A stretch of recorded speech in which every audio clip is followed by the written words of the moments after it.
Hello बच्चों, कैसे हो आप लोग। गुड मॉर्निंग आप सभी को। उम्मीद करते हैं आप सभी ठीक होंगे, अच्छे होंगे। तो आज टॉपिक शुरू करते हैं क्लास 10 आईसीएससी और चैप्टर नंबर 2 जिसका नाम है केमिकल बॉन्डिंग। अब हम पढ़ते हैं कि बॉन्डिंग होती क्या है और बॉन्डिंग बनती कैसे है और बॉन्डिंग कितने प्रकार की होती है। ठीक, तो आप ये समझना कि जो हमारी बॉन्डिंग होती है वो हमेशा हमेशा क्या होती है, किन्हीं भी दो एटम्स होंगे, दो मॉलिक्यूल्स होंगे, दो आयंस होंगे, इनके बीच हमेशा बनती बॉन्डिंग बनती है। अब बॉन्डिंग बनना जरूरी क्यों होता है, अगर आप दिमाग लगाओ, अब ये सोचो बॉन्डिंग बनना क्यों जरूरी होता है। बॉन्डिंग बनना इसलिए जरूरी होता है क्योंकि जितनी भी हमारी पृथ्वी पे चीजें एग्जिस्ट करती हैं वो किसी न किसी के साथ कंबाइन करके रहती हैं। अगर किन्हीं भी दो चीजों को आपस में कंबाइन करके रहना होगा तो उन्हें बॉन्डिंग बनाना जरूरी होता है। तो बॉन्डिंग होती क्या है कि मैटर के लिए जरूरी चीज होती है। तो बॉन्डिंग एक तरीके से बंधन है, एक फोर्स है जो किन्हीं दो लोगों को अपनी तरफ क्या करती, अट्रैक्ट कर करके बांध के रखती है। ठीक है, तो अब ये जो हमारी बॉन्डिंग है ये है टोटल 3 टाइप की है। पहले हम पढ़ेंगे इलेक्ट्रोवैलेंट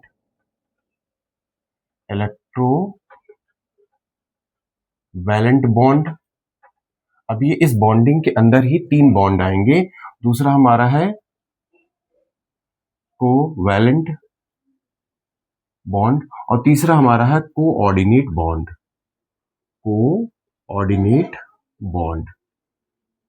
ठीक, तो एक हमारी है कोऑर्डिनेट बॉन्ड, एक हमारी कोवैलेंट बॉन्ड, एक हमारी है इलेक्ट्रोवैलेंट बॉन्ड। इस इलेक्ट्रोवैलेंट का नाम एक और आप नोट कर लेना, इसको बोलते हैं आयोनिक बॉन्ड।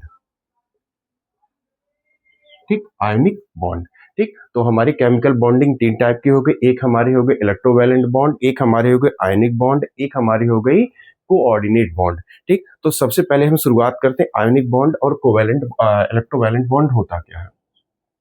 देखो, सबसे पहले हम बात करते हैं आयोनिक बॉन्ड की, आयोनिक बॉन्ड या इलेक्ट्रोवैलेंट बॉन्ड। ठीक, अब आयोनिक बॉन्ड इलेक्ट्रोवैलेंट बॉन्ड बनती कहाँ है और किनके बीच बनती है, बनती कहाँ है और किनके बीच बनती है वो ध्यान दीजिए। तो आयोनिक बॉन्ड हमेशा बनता है दो लोगों के बीच में, एक रहेगा आपका मेटल और एक रहने वाला है आपका नॉन मेटल। ठीक, अच्छा, एक मेटल एक नॉन मेटल। आपको पता है कि मेटल के पास प्रॉपर्टी क्या होती है, लूज ऑफ इलेक्ट्रॉन, यानी इलेक्ट्रॉन को ये लूज करना चाहते हैं। और नॉन मेटल के पास क्या प्रॉपर्टी होती है, accept of electron, accept of electron. अब ये लूज क्यों करते हैं और ये एक्सेप्ट क्यों करते हैं, ये बनता है, ये इनको अपने आप को बनाना रहता ऑक्टेट के रूल में। ऑक्टेट का मतलब इन दोनों को अपने लास्ट सेल में 8 इलेक्ट्रॉन कंप्लीट करने रहते हैं।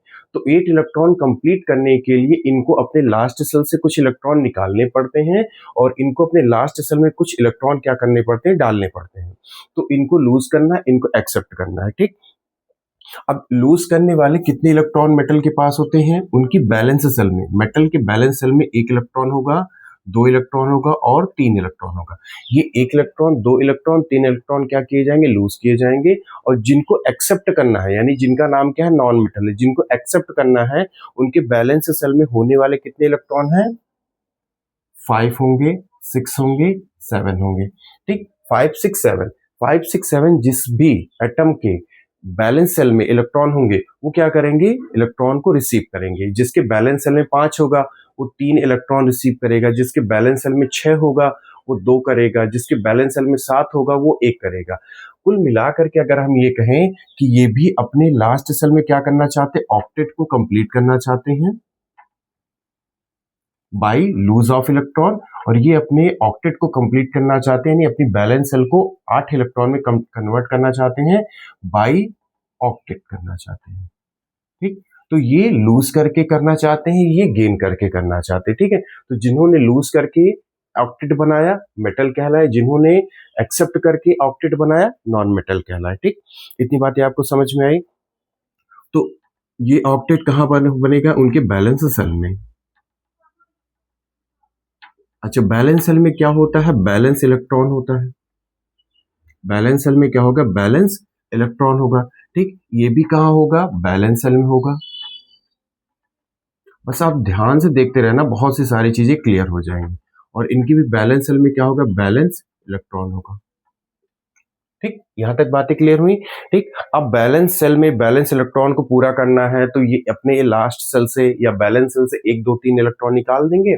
ये क्या करेंगे अपने बैलेंस सेल में जिनमें 5 इलेक्ट्रॉन होंगे, 6 होंगे, 7 होंगे, तो 5 वाला 3 ले लेगा, 6 वाला 2 ले लेगा, 7 वाला 1 ले लेगा, बन जाएंगे वो ऑक्टेट। तो यानी उनकी बैलेंस सेल क्या हो जाएगी, फुलफिल हो जाएगी। ठीक, कुल मिलाकर के इनको क्या करना, ऑक्टेट रूल को अप्लाई करना है।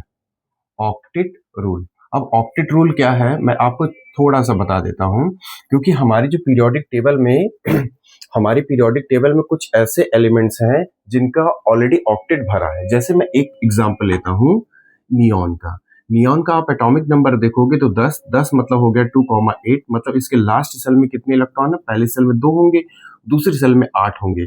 तो 8 जिसके भी लास्ट सेल में होते हैं उनको बोला जाता है ये फुलफिल्ड है। ठीक, फुलफिल्ड है मतलब ये ऑलरेडी कंप्लीटेड है। तो ये लोग अपने आप को इनकी तरह बनाना चाहते हैं। अच्छा, एक और है, ये तो ऑक्टेट कर रहे हैं, कुछ ऐसे भी एलिमेंट होते हैं, कुछ ऐसे भी एटम होते हैं जो ऑक्टेट के साथ साथ डपलेट का रूल अप्लाई करते हैं।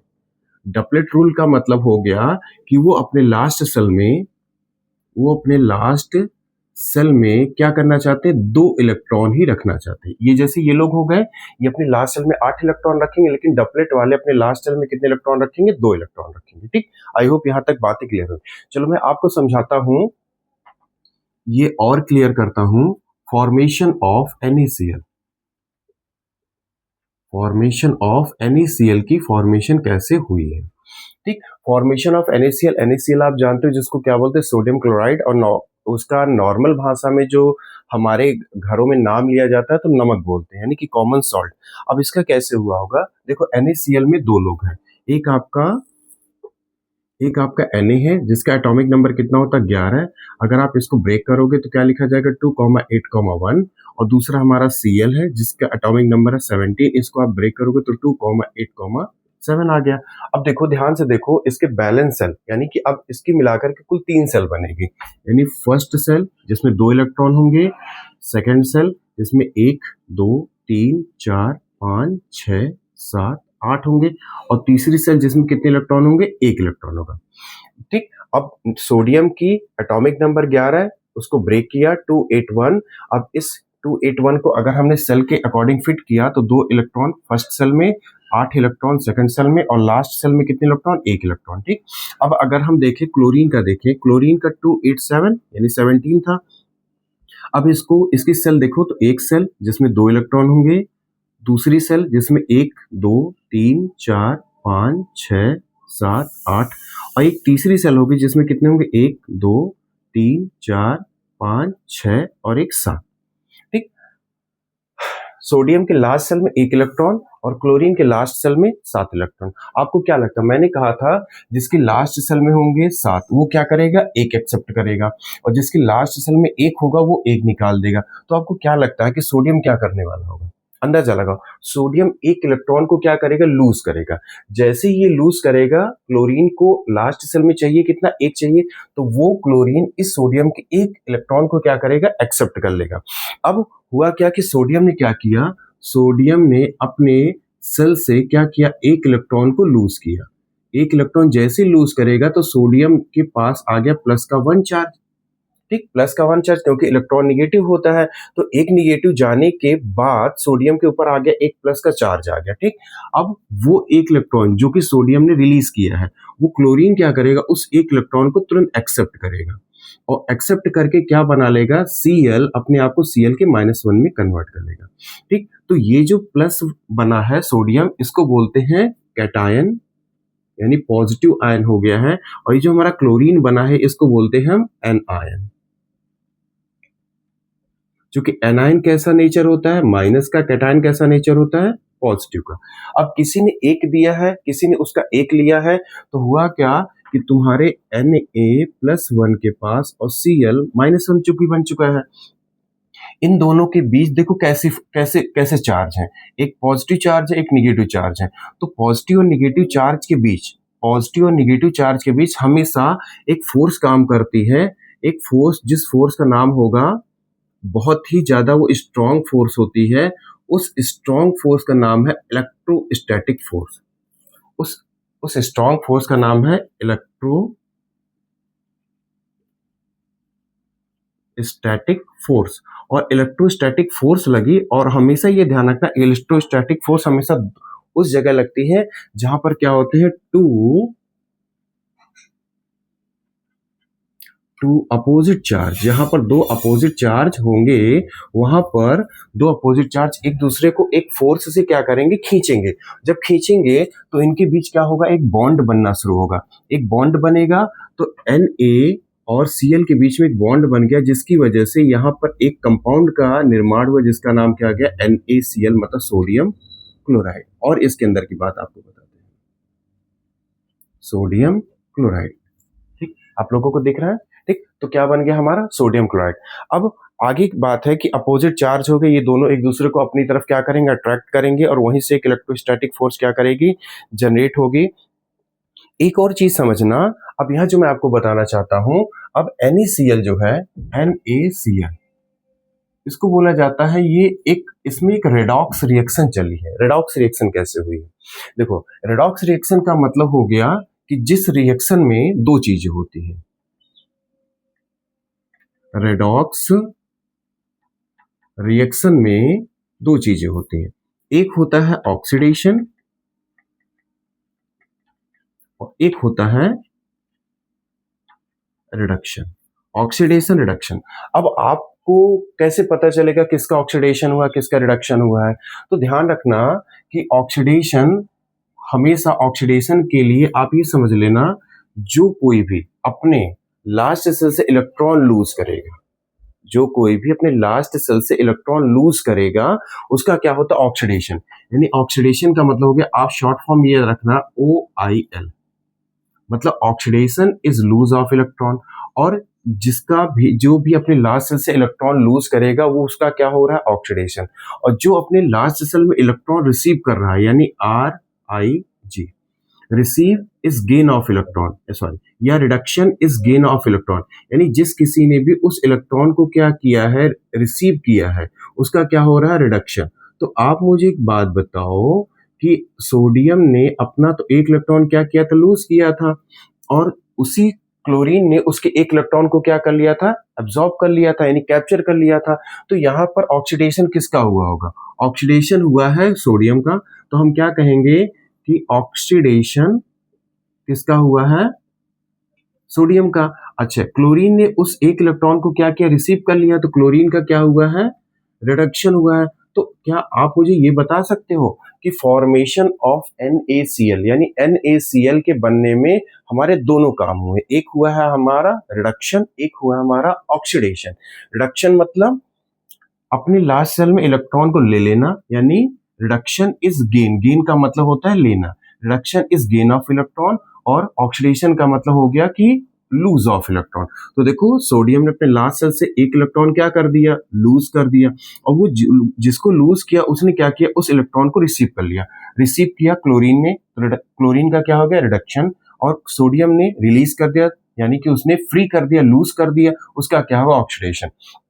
तो फॉर्मेशन ऑफ NaCl में हमारा क्या चल रहा है, ऑक्सीडेशन रिडक्शन दोनों है। अब मुझे एक बात बताओ, जितनी भी आयनिक बॉन्ड होंगे, आयनिक बॉन्ड का मतलब जिनको बनना है आयन से, यानी जैसे सोडियम आयन बन गया, क्लोरीन आयन बन गया, दोनों आपस में एक दूसरे की तरफ आए, यानी एक फोर्स जनरेट हुई, force generate electrostatic force, electrostatic force से एक बॉन्ड बना जिसका नाम क्या गया, इलेक्ट्रोवैलेंट बॉन्ड हो गया।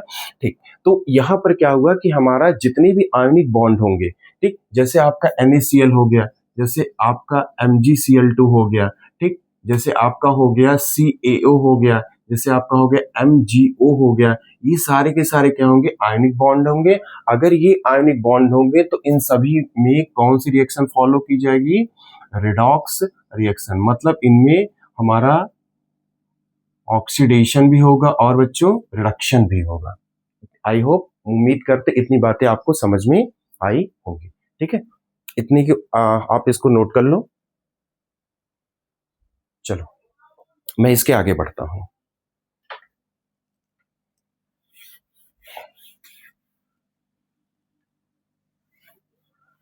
उम्मीद करते हैं इतना जितना मैंने आपको बताया है उतना आपको क्लियर हुआ होगा।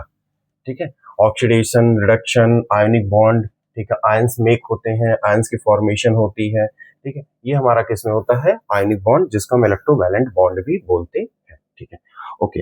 अब नेक्स्ट चलते हैं, जैसे अच्छा एक और चीज मैं बताना भूल गया कि जितने भी मेटल होते हैं, जितने भी मेटल होते हैं और जितने भी नॉन मेटल होते हैं, उनकी एक खूबसूरती होती है। जितने भी मेटल होते हैं वो अपने लास्ट सेल में कितने इलेक्ट्रॉन होंगे बताना, 1 इलेक्ट्रॉन, 2 इलेक्ट्रॉन या 3 electron.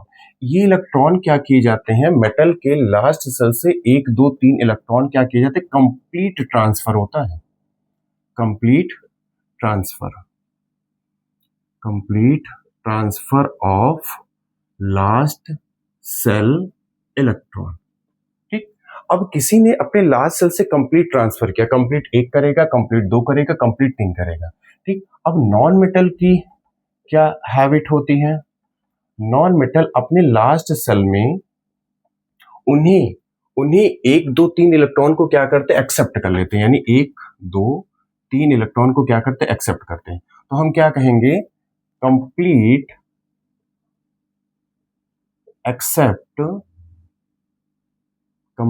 Accept of transferred electron.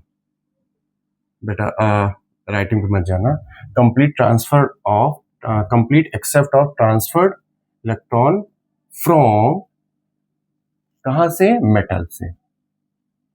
Metal से। तो आप सोचो इसकी डेफिनेशन क्या बनेगी, अगर आप इलेक्ट्रोवैलेंट या आयनिक बॉन्ड की डेफिनेशन बनाना चाहो तो क्या बनेगी, डेफिनेशन रटना नहीं है, डेफिनेशन बनाना है। ठीक, complete transfer of electron from the last shell of metal, complete transfer of the electron from the last cell of metal to the complete acceptance of transferred electron from the metal into non-metal। यानी कि जैसे अभी क्या हुआ था, Na ने अपने last shell से 1 इलेक्ट्रॉन क्या किया था, निकाल दिया था, तो वो 1 इलेक्ट्रॉन उसने दे दिया, अब उससे वो कुछ मांग नहीं रहा, तो कंप्लीट ट्रांसफर किसको किया गया, क्लोरीन से किया गया। क्लोरीन ने उस 1 इलेक्ट्रॉन को क्या किया, एक्सेप्ट कर लिया, और उसने क्या बना लिया, Cl का माइनस बना लिया। ठीक, समझ में आया। तो डेफिनेशन क्या होगी, complete transfer from the valence shell of metal and receive into the non metal last shell. Non metal ने अपने लास्ट सेल में उस जो ट्रांसफर किए गए थे इलेक्ट्रॉन, उनको क्या कर लिया, रिसीव कर लिया। ये हमारी यहां तक की बातें हुई। ठीक, अब एक बात और आती है, इलेक्ट्रॉन डॉट स्ट्रक्चर।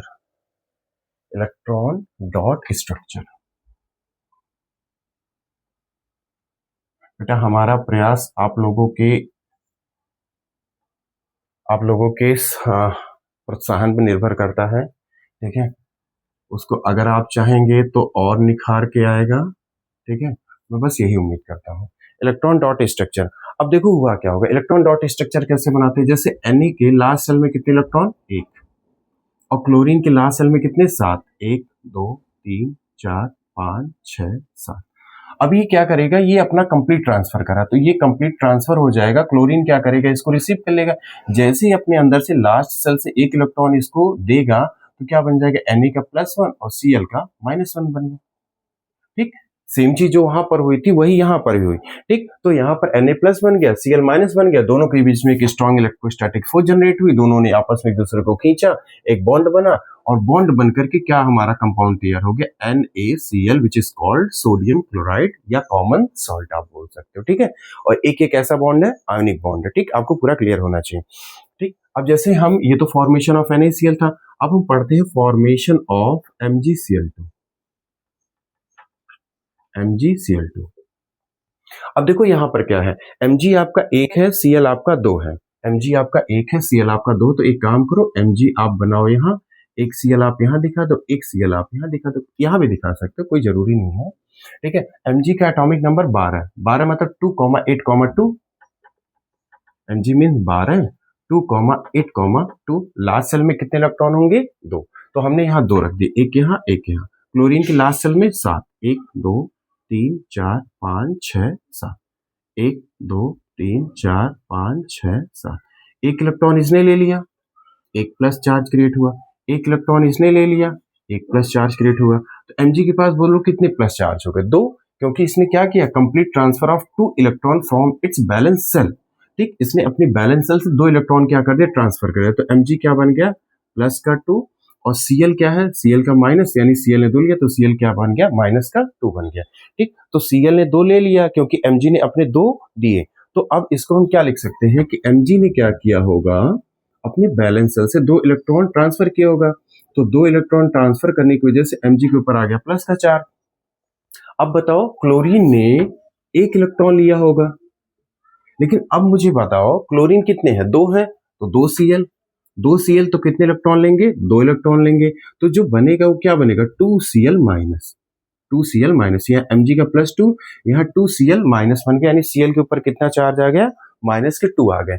तो अब हुआ क्या, देखो मैग्नीशियम ने इलेक्ट्रॉन क्या किया, लूज किया है। क्या बताया था, oxidation is lose of electron, तो मैग्नीशियम 2 इलेक्ट्रॉन लूज किए हैं, तो यानी मैग्नीशियम का क्या हो रहा है बच्चों, ऑक्सीडेशन।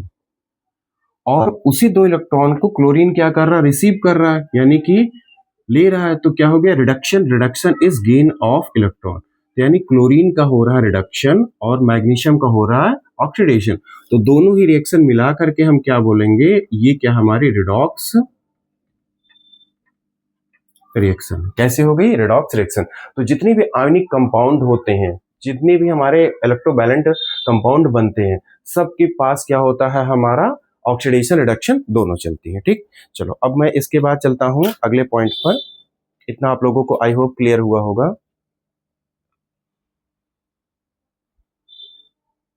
अच्छा, जैसे MgO का एक चलो बनाते हैं, MgO यानी मैग्नीशियम ऑक्साइड, यानी मेटल की ऑक्साइड है। तो चलो Mg के पास कितना, 12 मतलब 2,8,2। लास्ट सेल में कितने इलेक्ट्रॉन, 2 इलेक्ट्रॉन, एक यहाँ रख दिए। ऑक्सीजन का एटॉमिक नंबर 8 मतलब 2,6, यानी बैलेंस सेल में कितने इलेक्ट्रॉन, 6, 1 2 3 4 5 6। इसको भी ऑक्टेट करना है, तो ये क्या करेगा, 2 इलेक्ट्रॉन इसे ले लेगा, और 2 इलेक्ट्रॉन दे करके इसका ऑक्टेट कंप्लीट हुआ, और ये 2 इलेक्ट्रॉन ले करके इसका ऑक्टेट कंप्लीट हुआ। तो lose of electron, accept of electron, lose of electron metal, accept of electron non metal. तो Mg ने 2 इलेक्ट्रॉन दिया है, तो Mg क्या बन गया, प्लस का 2, और ऑक्सीजन 2 इलेक्ट्रॉन लिया तो ऑक्सीजन क्या बन गया, माइनस का 2। देखो, 2 अपोजिट चार्ज क्रिएट हो गए, 2 अपोजिट चार्ज के बीच में कौन सी फोर्स जनरेट होती है, इलेक्ट्रोस्टैटिक फोर्स। तो इलेक्ट्रोस्टैटिक फोर्स दोनों के बीच जनरेट हुई, दोनों आपस में एक दूसरे को खींचेंगे, दोनों खींचेंगे तो एक बहुत स्ट्रांग फोर्स क्या करेगी, पैदा होगी, और उस स्ट्रांग फोर्स के पैदा होने से जो हमारा कंपाउंड तैयार होगा, which is called MgO, magnesium oxide. ठीक, इतना क्लियर हुआ। चलो, जैसे और भी आप है एग्जांपल बना सकते हो, जैसे NaBr यानी सोडियम ब्रोमाइड, और जिंक ZnCl2 यानी जिंक क्लोराइड। आप इसका प्रैक्टिस करना, ठीक है, ये भी आयनिक कंपाउंड है, इनका भी ऐसे ही बनेगा, इलेक्ट्रॉन डॉट स्ट्रक्चर, और इलेक्ट्रॉन कैसे ट्रांसफर करते हैं, कैसे फोर्स जनरेट होती है, कैसे बॉन्ड बनते हैं, कैसे एक दूसरे को अट्रैक्ट करते हैं, और कैसे एक मजबूत जाकर के कंपाउंड तैयार होता है। चलो, अब इसके बाद मैं आपको बताता हूं, नोट करते रहना, रफली नोट करते रहना, क्योंकि आप केवल अगर देखोगे और लिखोगे नहीं तो आपको बातें आधी समझ में आएंगी। अगर आप बातें देखोगे भी और लिखोगे भी तो बातें आपको 100% समझ में आए, और यही सारी बातें आपको पेपर में रिकॉल होती हैं। ठीक है, चलो अब मैं प्रॉपर्टी दिखाता हूं, property of ionic bond, properties of ionic bond. ठीक, अब सोचो, पहला जो पॉइंट लिख रहे हैं, लिखा they are very strong electrostatic force of attraction. इनके बीच में क्या होती है, they are very very strong electrostatic force of attraction. Opposite charge create हुए थे, जिसकी वजह से इनके बीच में एक फोर्स जनरेट हुई, जिस फोर्स का नाम क्या रखा गया, इलेक्ट्रोस्टैटिक फोर्स। और इलेक्ट्रोस्टैटिक फोर्स कब जनरेट हुई थी, जब हमारे पास एक पॉजिटिव और एक निगेटिव आयंस क्या हुए थे, क्रिएट हो गए थे। आयंस के बीच वाली जो फोर्स है उसको हमने बोला इलेक्ट्रोस्टैटिक फोर्स। अब इलेक्ट्रोस्टैटिक फोर्स की वजह से इनके अंदर बहुत सी प्रॉपर्टी आ जाएगी। कैसी प्रॉपर्टी आएगी, पहला क्या आएगा, ये क्या होते हैं, इनकी जो फिजिकली स्टेट होती है, यानी जो आप इनको जब बाहर से आप देखोगे, फिजिकल स्टेट केमिकल स्टेट दो होती है। तो फिजिकल स्टेट का मतलब जब किसी चीज को आप बाहर से देख रहे हो, तो फिजिकल स्टेट इनकी कैसी होती है, सॉलिड। फिजिकल स्टेट कैसी होती है इनकी, सॉलिड होती है, और ये बड़े मजबूत सॉलिड होते हैं। मजबूत क्यों होते हैं? क्योंकि स्ट्रॉन्ग इलेक्ट्रोस्टैटिक फोर्स से आपस में बंधे हैं, तो बॉन्ड बहुत मजबूत बना है, इसलिए ये कैसे कहलाएंगे? ये सॉलिड में होते हैं। ठीक, उसके बाद अगर ये सॉलिड में है तो इनके पास एक चीज बहुत अच्छी होती है, इनका जो have high melting point and high boiling point होते हैं। मतलब ये जल्दी अपने आप को गलाना भी नहीं चाहते हैं और जल्दी अपने आप को उबालना भी नहीं चाहते हैं, क्योंकि इनके बीच की फोर्स क्या है, काफी अच्छी है, जिस वजह से जब आप इनको एनर्जी देते हो तो ज्यादा एनर्जी से क्या करते हैं, अपने आप को तोड़ना पसंद करेंगे। बहुत हल्की फुल्की एनर्जी में ही अपने आप को ना तो मेल्ट करते हैं ना तो बॉयल करते हैं। ठीक है, चलो नेक्स्ट पॉइंट है, चौथा पॉइंट बड़ा इंपॉर्टेंट है, they conduct electricity in its molten state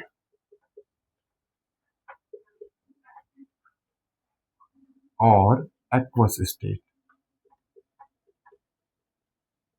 but do not conduct electricity in solid state.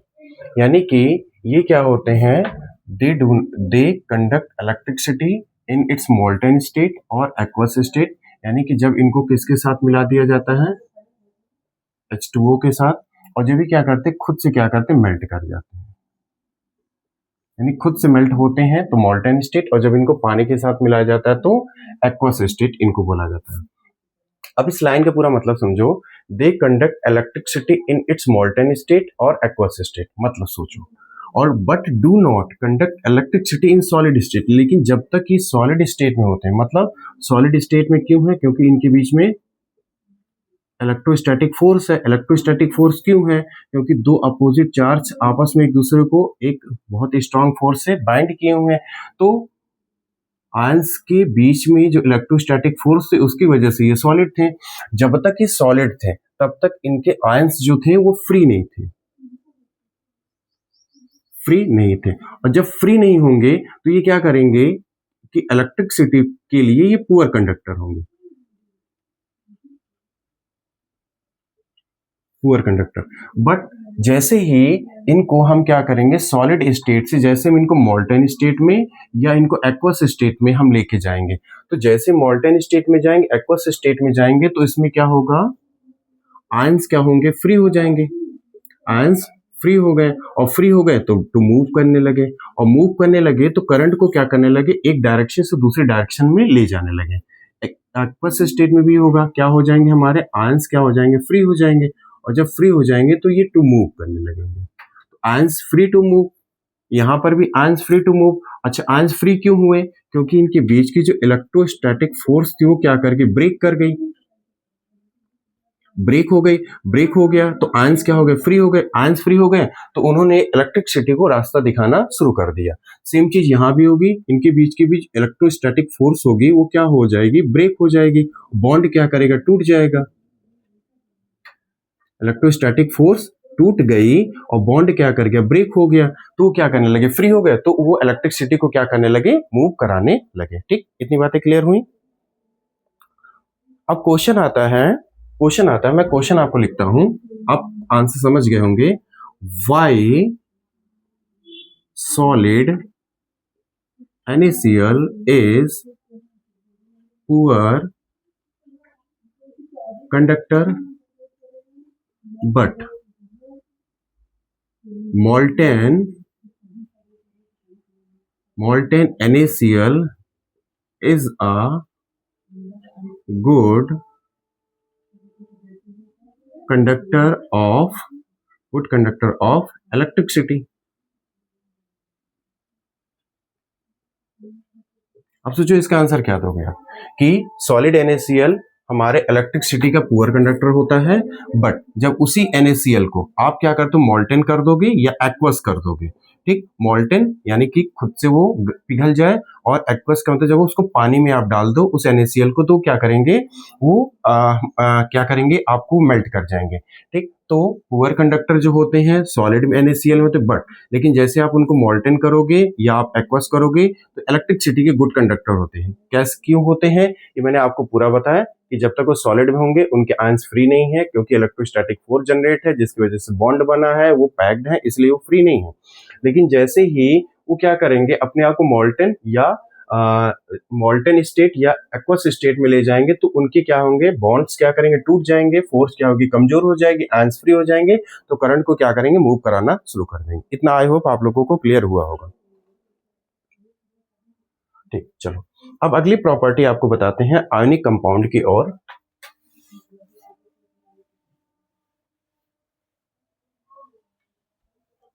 जितने भी आयनिक कंपाउंड होते हैं, जितने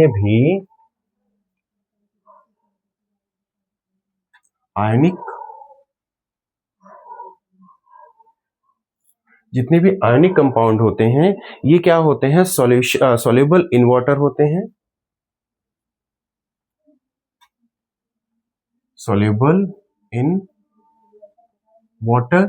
ठीक, सॉल्युबल इन वाटर का मतलब इनके आयंस क्या होते हैं, फ्री हो जाएंगे। ठीक, इनके आयंस क्या हो गए, फ्री हो गए, और उस आयंस को फ्री करवाने में बहुत बड़ा हाथ पता किसका होता है, हमारे H2O का होता है, हमारे H2O का होता है, क्योंकि H2O को क्या बोला जाता है, पोलर सॉल्वेंट, पोलर सॉल्वेंट। और ये पोलर सॉल्वेंट जो इस ये H2O होता है, इसकी बहुत बड़ी प्रॉपर्टी होती है इसको क्या करने में, अपने आप में सॉल्युबल करने में, क्योंकि एक बहुत अच्छा सॉल्वेंट का काम करता है, किसके लिए, आयनिक कंपाउंड के लिए। ठीक, लेकिन एक दूसरी चीज भी होती है, ये इन soluble in organic compound, insoluble in organic solvent,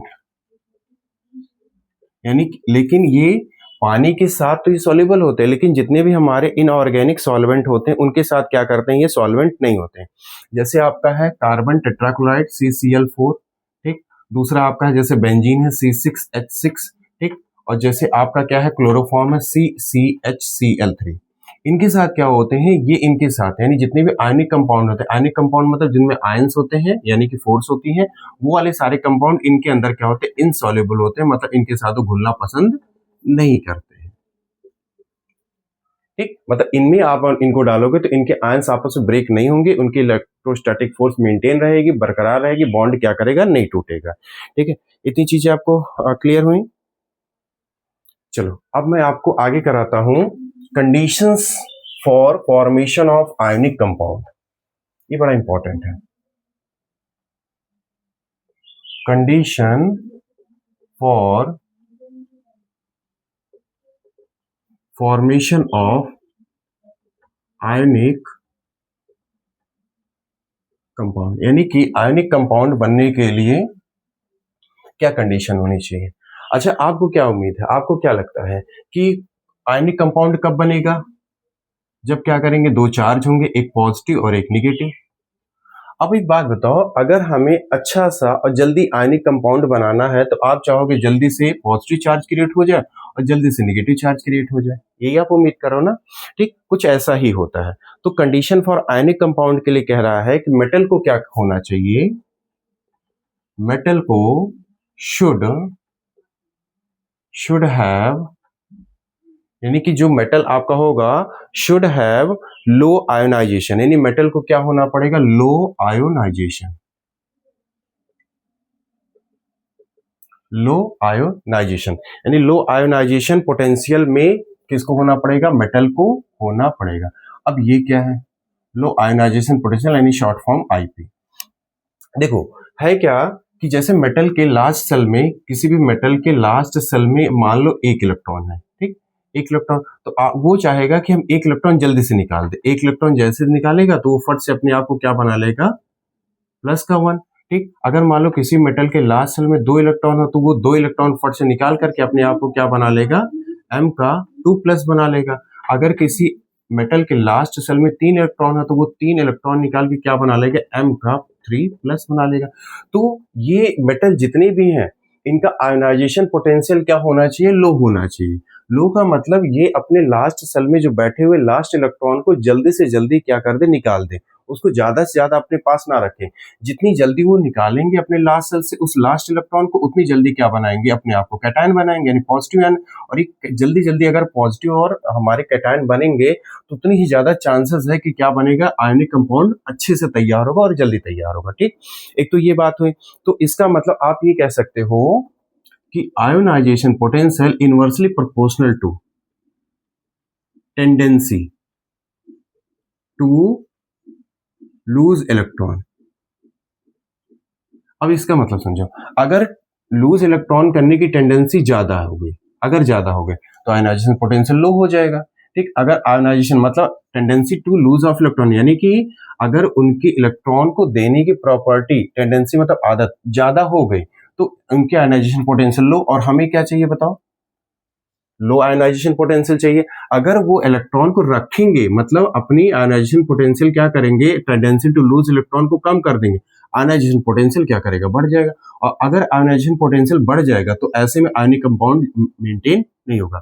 तो हमें क्या करना है, ऐसे मेटल की आदत ऐसी होनी चाहिए कि वो अपने लास्ट सेल से इलेक्ट्रॉन को जल्दी जल्दी क्या करे, लूज करे। अगर वो लूज करेगा तो इनका आयोनाइजेशन पोटेंशियल क्या होता है, लो होता है। ये इनके बीच का रिलेशन होता है। अगर आप ये याद कर लोगे तो आपको ये वाली जो लाइन है ना इजिली रहेगी, ionization potential inversely proportional to tendency to lose of electron from its valence shell या फ्रॉम इट्स लास्ट सेल। ठीक, लास्ट सेल में कितने इलेक्ट्रॉन होते हैं मेटल के, एक होगा, दो होगा या तीन होंगे। ठीक है, चलो दूसरा है, अब ये तो लूज कर देंगे, ये तो लूज कर देंगे, तो जो नॉन मेटल होंगे उनकी क्या कहानी चलेगी।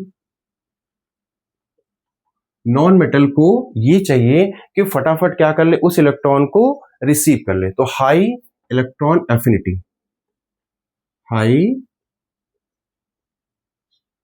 Electron affinity. ठीक, हाई इलेक्ट्रॉन एफिनिटी का मतलब वो इलेक्ट्रॉन को क्या कर ले, जल्द से जल्द क्या कर ले, रिसीव कर ले। ठीक, इसी को बोलते हैं electron gain enthalpy, electron gain enthalpy, यानी ईजीपी, सॉरी ईजीई, अब इसको बोल सकता हूँ इलेक्ट्रॉन गेन इंथैल्पी। यानी कि इनकी आदत जल्दी से छोड़ दे, इनकी आदत जल्दी से उस इलेक्ट्रॉन को क्या कर ले, रिसीव कर ले। तो इसका मतलब आप यहां पर क्या बनाओगे, electron affinity proportional two electron affinity, मतलब नॉन मेटल क्या करेगा, उस इलेक्ट्रॉन को रिसीव करेगा। तो जैसे यहां पर टेंडेंसी टू लूज इलेक्ट्रॉन, तो यहां पर क्या करोगे, tendency to accept electron, to accept electron. ठीक, वो जल्दी से छोड़ेगा, ये जल्दी से रिसीव करेगा, तो दोनों के बीच में क्या होगी, एक फोर्स जनरेट होगी, फोर्स जनरेट होगी तो एक बॉन्ड बनेगा, बॉन्ड बनेगा तो एक अच्छा सा, एक मजबूत सा कंपाउंड आपका तैयार होगा। ठीक, अच्छा, और क्या होना चाहिए, तीसरी condition, high high difference, high difference of electronegativity, high difference of electronegativity, यानी कि इनकी इलेक्ट्रोनेगेटिविटी का अच्छा खासा डिफरेंस होना चाहिए, ये पॉजिटिव ये नेगेटिव, और दोनों के बीच में अच्छा खासा क्या है, डिफरेंस है। ये सारी कंडीशन आपकी क्या है, for the formation of ionic compound, ठीक है, बनने की, यानी आयनिक कंपाउंड के बनने की आपको फॉर्मेशन होनी चाहिए। एक बार रिवाइज कर देता हूँ। ठीक है, मेटल को क्या करना चाहिए, आयोनाइजेशन पोटेंशियल इनकी कम होनी चाहिए। आयोनाइजेशन पोटेंशियल का मतलब अपनी लास्ट सेल से जल्दी इलेक्ट्रॉन को क्या कर रहा है, छोड़ दें। ये फॉर्मूला हमें यही दिखा था, tendency to lose of electron high होनी चाहिए ताकि आयोनाइजेशन पोटेंशियल क्या हो जाए, कम हो जाए। यानी एक चीज क्या हो रही, हाई हो रही, दूसरी चीज क्या हो रही, कम हो रही है। ठीक, तो अब मेटल अपने लास्ट सेल से कितने इलेक्ट्रॉन निकालेंगे, एक निकालेंगे तो प्लस चार्ज 1, और दो निकालेंगे तो 2 प्लस का चार्ज, तीन निकालेंगे तो 3 प्लस का चार्ज। नॉन मेटल की क्या क्वालिटी होनी चाहिए, जो उन्होंने छोड़ा फटाफट ये ले ले। तो हाई इलेक्ट्रॉन एफिनिटी, यानी इलेक्ट्रॉन से ज्यादा प्यार करना चाहिए, ज्यादा से ज्यादा ले ले। और इलेक्ट्रॉन गेन इंथैल्पी इनकी क्या होनी चाहिए, हाई होनी चाहिए। तो इलेक्ट्रॉन एंथैल्पी या electron gain enthalpy is proportional to tendency to accept electron, और दोनों के बीच में एक हाई इलेक्ट्रोनेगेटिव डिफरेंस होना चाहिए। इतनी बातें आपको समझ में आई। ठीक, आप नोट कर लीजिए।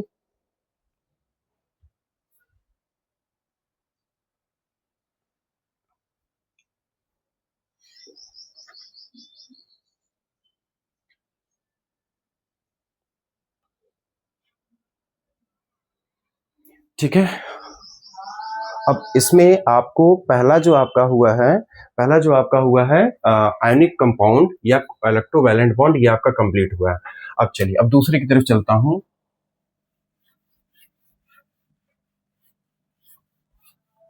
दूसरा है आपका बॉन्ड, इसके बारे में आपको मैंने बताया था। फर्स्ट हमारा आयनिक बॉन्ड, दूसरा हमारा कोवैलेंट बॉन्ड। कोवैलेंट बॉन्ड, ठीक। अब ये कैसा बॉन्ड होता है, आप इसको कह सकते हो कि हमारा जो कोवैलेंट बॉन्ड या कोवैलेंट कंपाउंड्स जो होते हैं, आप इसको कह सकते हो कोवैलेंट बॉन्ड से क्या तैयार होंगे, कोवैलेंट कंपाउंड्स तैयार होंगे। ठीक है, कोवैलेंट बॉन्ड, कोवैलेंट कंपाउंड्स। ये याद रखना कि जैसे आयनिक बॉन्ड में क्या था, मेटल टू नॉन मेटल, यहां पर क्या होंगे, non metal plus non metal मिल करके इस प्रकार के बॉन्ड को बनाएंगे। अब एक बात याद रखना कि अगर नॉन मेटल है, देखो इसमें कोई इलेक्ट्रोनेगेटिविटी का डिफरेंस तो है नहीं, यहाँ पर कोई किसी को देगा तो है नहीं, ना ये इसको देगा ना इसे ले पाएगा, तो दोनों के बीच में कुछ ऐसा होना चाहिए जो कि कॉमन हो। तो यहाँ पर क्या होगी, म्यूचुअल शेयरिंग ऑफ इलेक्ट्रॉन, यानी इलेक्ट्रॉन की म्यूचुअल शेयरिंग की जाएगी। म्यूचुअल शेयरिंग का मतलब हो गया कुछ ये देंगे कुछ ये देंगे, दोनों के बीच क्या करेंगे, इस तरीके से बॉन्ड बनेगा। अच्छा, यहाँ जो अब आप सोच रहे होगे कि यहाँ जो फोर्स होगी वो क्या आयनिक बॉन्ड के तरीके से मजबूत होगी, नहीं, यहाँ वाली फोर्स उतनी मजबूत नहीं होगी। ठीक, जैसे अगर हम कहें हाइड्रोजन के लास्ट सेल में एक इलेक्ट्रॉन, हाइड्रोजन के लास्ट सेल में एक इलेक्ट्रॉन। अभी हुआ क्या कि इस हाइड्रोजन को ऑक्टेट नहीं करना है, मैंने बताया था ऑक्टेट या डबलेट, तो इस हाइड्रोजन को दो नहीं करना है, तो ये क्या करेगा, इस हाइड्रोजन का एक ले लेगा, तो इसके दो हो गए, इसने इससे एक ले लिया, इसके कितने हो गए, दो हो गए, तो इसके भी दो, इसके दो। देखो म्यूचुअल शेयरिंग क्या हो रही है, ये अपना इसको कुछ दे रहा है, ये अपना इसको कुछ दे रहा है, तो जो शेयर्ड पेयर इलेक्ट्रॉन होंगे ना, वो क्या करेंगे, इनके बीच में रख दिए जाते हैं ताकि ये इसका भी काम करें इसका भी काम करें। तो यहां भी इसका दो हो गया, तो दोनों के दो दो हो गए, मतलब दोनों के दो दो कैसे हुए, देखो एक ने इसको अपना एक दिया तो इसके दो हो गए, इसने इसको अपना एक दिया तो इसके दो हो गए। तो इस तरीके से दोनों के बीच में क्या हुआ, एक बॉन्ड बना, और एक बॉन्ड बना तो यानी हाइड्रोजन के बीच में कितने इलेक्ट्रॉन शेयर हुए हैं, तो वन पेयर ऑफ इलेक्ट्रॉन, एक इधर एक इधर। तो इस तरीके से हमारा क्या बन जाएगा, H2। तो H2 आप क्या कहोगे, H2 कैसा है, कोवेलेंट कंपाउंड है। कैसा बॉन्ड है, कोवेलेंट बॉन्ड है। उतना मजबूत बॉन्ड नहीं होता जितना हमारा आयोनिक बॉन्ड होता है। ठीक, अब जैसे देखो O2 कैसे बना होगा, ऑक्सीजन के लास्ट सेल में कितने इलेक्ट्रॉन होंगे, 6, 1 2 3 4 5 6, 1 2 3 4 5 6। अब इसको चाहिए दो, ये जाकर के इससे दो ले आया, इसको भी चाहिए दो, ये जाकर के इससे ले आया, हुआ क्या, ऑक्सीजन। ठीक, इनके बीच में कितने हुए, डबल पेयर ऑफ इलेक्ट्रॉन, यानी दो पेयर हुए ना, एक के बजाय दो हुआ है। अब होगा क्या, इनके बीच में एक, इनके बीच में एक। ठीक, अब देखो यहां पर क्या हो रहा है, डबल पेयर का मतलब हो गया कि दो बॉन्ड बन रहे हैं। यहां पर जैसे क्या था हमारा सिंगल, तो हम इसको क्या पढ़ेंगे, सिंगल कोवेलेंट बॉन्ड। यहां पर क्या हमारा है, double covalent bond.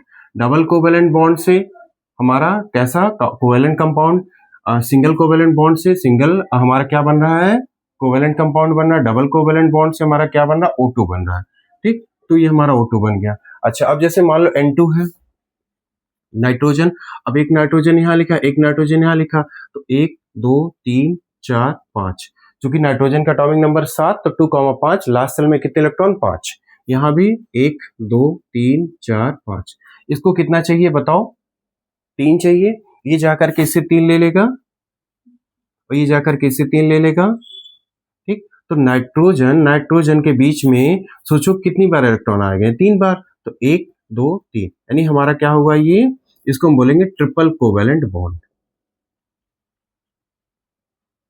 Triple covalent bond, और ट्रिपल कोवेलेंट बॉन्ड से हमारा क्या तैयार हो, कोवेलेंट कंपाउंड। तो देखो इसमें कहीं पर कोई भी अपने लास्ट सेल से किसी को पूरा दे नहीं रहा है और दूसरा वाला कुछ ले नहीं रहा है, तो इसका मतलब यहां पर क्या हो रहा है, म्यूचुअल शेयरिंग हो रही है।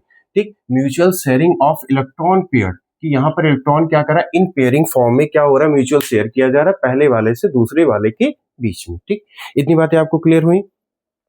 ठीक, अब जैसे इसी का है, अब अगर आप इसको डॉट स्ट्रक्चर बनाना चाहेंगे तो मैं आपको कुछ दे रहा हूं, जैसे हमारा है CH4 CCl4 और आपका H2O, ठीक, आपका NH3, ठीक, इनकी आप प्रैक्टिस करना। ठीक, जब आप इनकी प्रैक्टिस करोगे तब आपको क्या होगा, क्लियर होगा कि कैसे कैसे बनते हैं।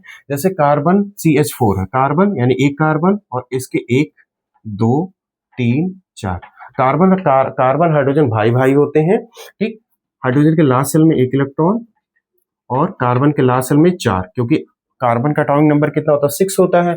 6 मतलब 2,4, लास्ट सेल में 1 2 3 4। इसको कितना चाहिए, 1, इसको कितना चाहिए, 1, इसको कितना चाहिए, 1, इसको कितना चाहिए, 1। तो अब देखो carbon hydrogen hydrogen hydrogen hydrogen के बीच में कितने electron, 1, single bond single bond single bond. तो ये क्या बन गया, इनके बीच में बॉन्डिंग क्या करके तैयार होगी। अच्छा, दूसरी चीज बैलेंसी भी चेक कर लो, कार्बन को लास्ट सेल में कितने थे, 4। अब 4 की वजह से 1 2 3 4, इसको 4 थे, 4 और चाहिए तो कितना हो गया, CH4 यानी कार्बन हो गया 8। ये भी कितना हो गया, ये हो गया 2, ये हो गया 2, ये हो गया 2, ये हो गया 2, और इसने शेयरिंग करके अपने आप को क्या कर लिया, अपनी ऑक्टेट को कंप्लीट कर लिया। तो ये आपका CH4 बन गया। उसी तरीके से अगर आप CCl4 का बनाओगे, यानी CCl4 मतलब carbon tetrachloride, carbon 1 chlorine 1 chlorine 1 chlorine 1 chlorine 1। Chlorine के लास्ट सेल में कितने होंगे, 7, 1 2 3 4 5 6 7, 1 2 3 4 5 6 7, 1 2 3 4 5 6 7, 1 2 3 4 5 6 7, और कार्बन के 1 2 3 4। अब सोचिए इस क्लोरीन को कितना चाहिए, 1 जाके ले गया, इसको कितना चाहिए, 1 ले गया, इसको कितना चाहिए, 1 ले गया, इसको कितना चाहिए, 1 ले गया। ठीक, सारे क्लोरीन के 8 हो गए, सबके ऑक्टेट कंप्लीट हो गए। अब कार्बन क्या करेगा, कार्बन इनसे ले लेगा, इनसे ले लेगा, इनसे ले लेगा, इनसे ले लेगा। तो कार्बन के खुद पहले से 4 थे और क्लोरीन से उसने सबसे अपना एक एक दिया था, सबसे एक एक ले लिया, तो सिंगल सिंगल सिंगल सिंगल, तो क्या बन गया हमारा CCl4 यानी कार्बन टेट्राक्लोराइड। ये हमारा क्या था, मीथेन। ठीक, कार्बन टेट्राक्लोराइड। इस तरीके से क्या करते, बॉन्डिंग बनाते, म्यूचुअल शेयरिंग ऑफ क्या करते हैं, इलेक्ट्रॉन करते हैं। आई होप आपको यहां तक क्लियर हुआ होगा। ठीक है, चलो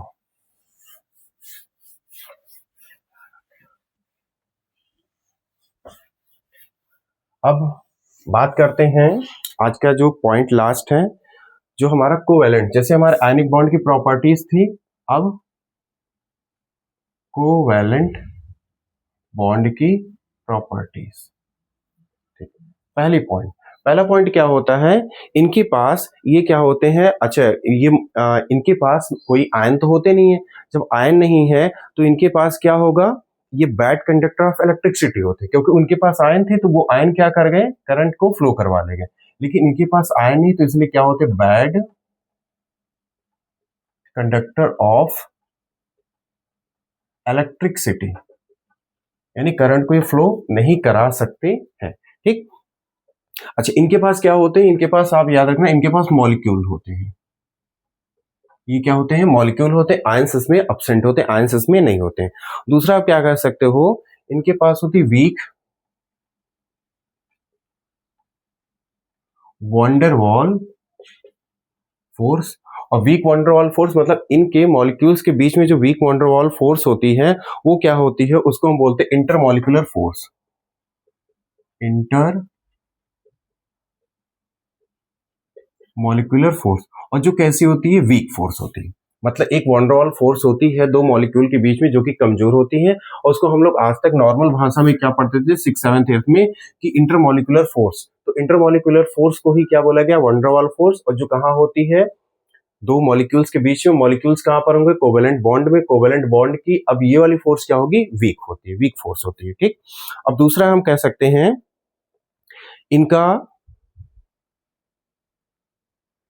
इनका जो बॉन्ड होता है, weak bond compare than ionic bond, यानी आयनिक बॉन्ड के कंपैरिजन में इनका जो बॉन्ड होता है वो कमजोर होता है। ठीक, तो कभी कभार पेपर में आ भी जाता है, आपको दो कंपाउंड दे देंगे, दो कंपाउंड का मतलब बोल देंगे, जैसे मान लो आपको NaCl दे दिया, ठीक है, और या तो आपको NaBr दे दिया, दूसरी तरफ क्या लिख दिया CH4 दे दिया, ठीक है, और CCl4 दे दिया। उसने बोला कि बताओ इसमें किसमें हमारे कौन सी फोर्स मजबूत होगी और कौन से दो ऐसे कंपाउंड है जो दूसरे वाले से ज्यादा है। तो हमारा NaCl NaBr क्या है, मजबूत है। क्यों? क्योंकि इनके बीच में आयनिक बॉन्ड मतलब इलेक्ट्रोस्टैटिक फोर्स, और इनके बीच में हमारा ये कोवेलेंट कंपाउंड है, यानी कोवेलेंट बॉन्ड है। कोवेलेंट बॉन्ड का मतलब वीक वन डर वाल फोर्स है, यानी इंटरमॉलिक्यूलर फोर्स कमजोर है। तो इन दोनों की फोर्स क्या होगी, इन दोनों से ज्यादा मजबूत होती है। ठीक है, चलो अब अगली बात है इसमें है इनका हो गया। फिर एग्जिस्ट, ये क्या करते हैं, ये जो हमारे कोवेलेंट कंपाउंड होते हैं ये एग्जिस्ट करते हैं। जैसे वो तो हमारा सॉलिड में एग्जिस्ट करता था, ये एग्जिस्ट करते हैं गैस में, गैसेस में एग्जिस्ट करते हैं, और सॉफ्ट सॉलिड में एग्जिस्ट करते हैं, सॉफ्ट सॉलिड्स में एग्जिस्ट करते हैं। यानी कि ये एग्जिस्ट इन गैस में होते हैं, इन आपके सॉफ्ट सॉलिड सॉफ्ट लिक्विड में होते हैं, ठीक, और लिक्विड में भी ये अपने आप को एग्जिस्ट करते हैं। कौन? Covalent compound. ठीक, उसके बाद क्या है, अगला पॉइंट है सॉल्युबिलिटी।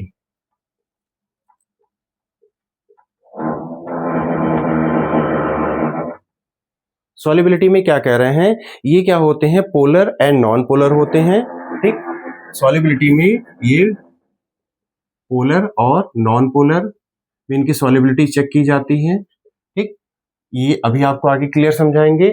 और दूसरा पॉइंट, ये क्या होते हैं, वाटर में इनसॉल्युबल होते हैं। वाटर में क्या होते हैं, ये इनसॉल्युबल होते हैं। ठीक, सातवां पॉइंट, सॉल्युबिलिटी पोलर और नॉन पोलर में चेक की जाएगी। वाटर में क्या होते हैं, इनसॉल्युबल होते हैं। अच्छा, इनका क्या होगा, low melting point and low boiling point होता है। अब आप कहोगे क्यों? क्योंकि इनके बीच की फोर्स ही क्या होती है, कमजोर होती है। जाहिर सी बात है, इनको गलाने के लिए या इनको उबालने के लिए उतनी ज्यादा हमको एनर्जी देनी नहीं पड़ती है। ठीक है, अब यहां तक ये हुआ कोवेलेंट कंपाउंड की प्रॉपर्टीज। अब आपको इसके नेक्स्ट वीडियो आपको जो आगे आने वाला है उसमें आपको polar and non polar covalents के बारे में पूरा आपको क्लियर करेंगे। तो यहाँ तक आज के लिए था। ठीक है, यहाँ तक आप जरूर एक बार देखिए, पढ़िए, ठीक है, और पूरा इसको रीड करिए। ठीक है, ताकि जो बचा हुआ आधा वीडियो, अब इसके बाद आधा ही पार्ट बचेगा, ठीक है, उस आधे और इस आधे को मिला के आपका पूरा चैप्टर कंप्लीट हो जाए। ठीक है, तो thank you so much all of you. ठीक है, बस आप लोग इसको एक लाइक दीजिए, कमेंट्स करिए, शेयर करिए, सब्सक्राइब करिए। ठीक है, thank you so much, bye bye.